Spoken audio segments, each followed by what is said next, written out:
Chapter 2. Empathy.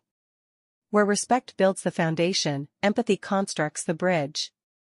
It is a concept often confused with sympathy or pity, but it is far more active and transformative.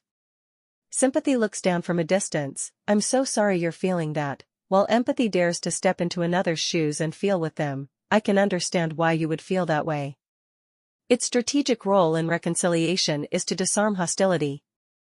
When a person feels genuinely understood, their need to fight, defend, or attack diminishes, creating an opening for a different kind of conversation. Practicing empathy requires you to temporarily set aside your own narrative, your own pain and urgent need to be understood.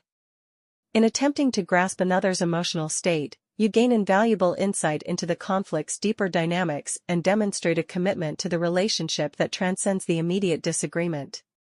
You are not condoning their behavior, you are validating their humanity. Have you ever thought of empathy not as a feeling you have, but it's something you actually build? Today we're diving into this really powerful idea, empathy as a skill, a kind of social architecture.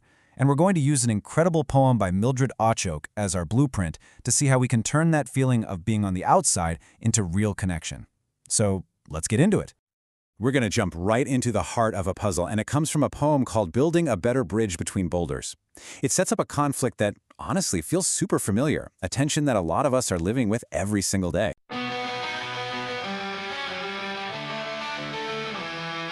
Society has failed us, but we won't fail it. No, we're not blameless, but we never did fit.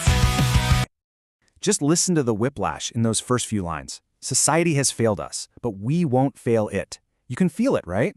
The speaker feels wronged, pushed out, like they never did fit.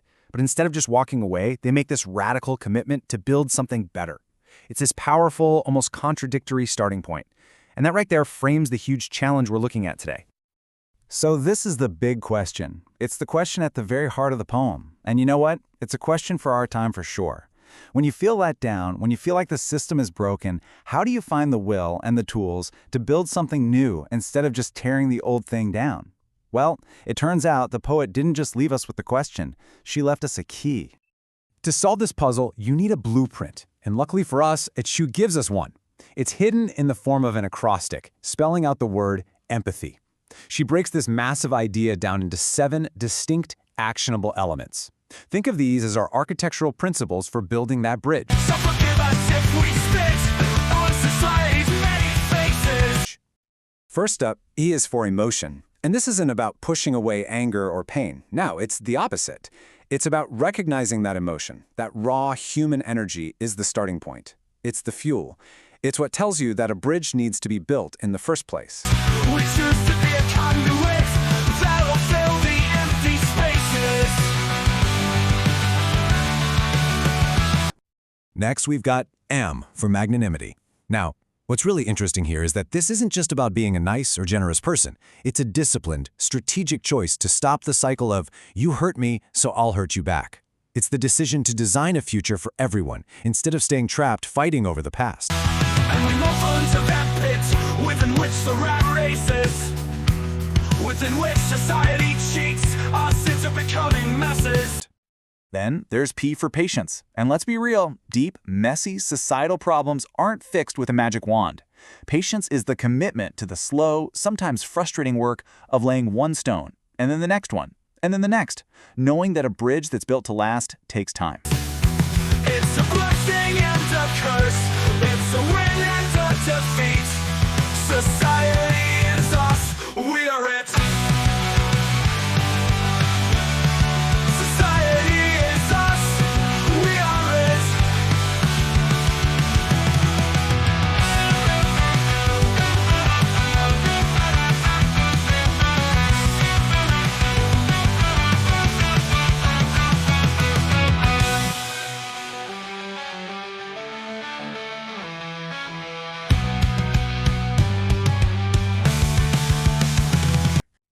A is for acceptance.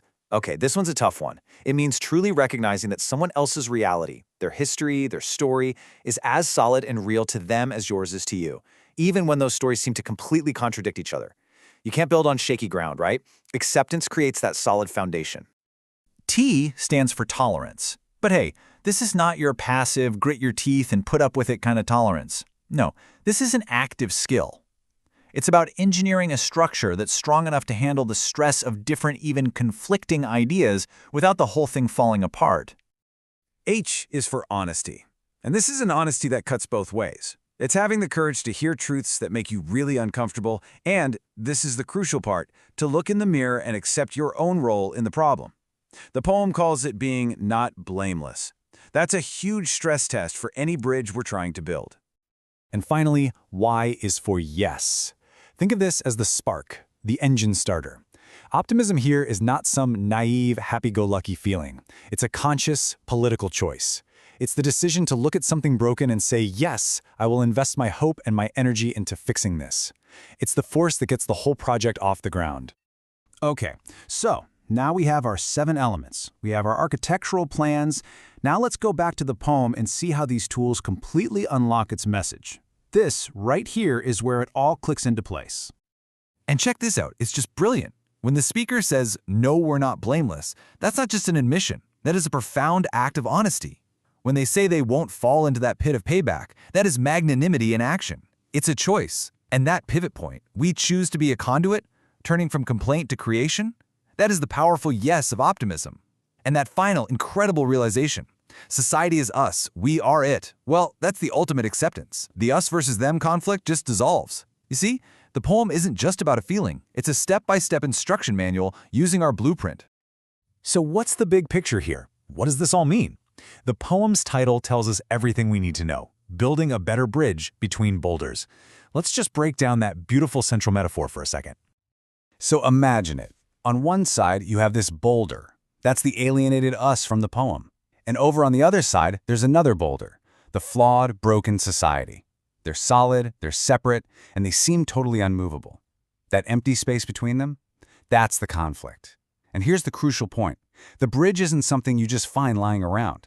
It's a structure you have to build, piece by piece, with the honesty to see your own part, the optimism to even start the work, and the acceptance of the other side's reality. And this, right here, is the key takeaway. Empathy is not just about feeling sorry for someone. It's not passive. It is a deliberate, structured process. It's a skill you can actually learn and practice. It is the conscious, challenging, and in the end, incredibly rewarding work of building connections where there was nothing but empty space before. So, as we wrap this up, we're left with that powerful conclusion from the poem. Society is us. We are it. If that's true, it means the power to build is literally in our hands. And so the question becomes a very personal one. Looking at your world, your community, your family, your relationships, what are the empty spaces? And what kind of bridge are you going to choose to build?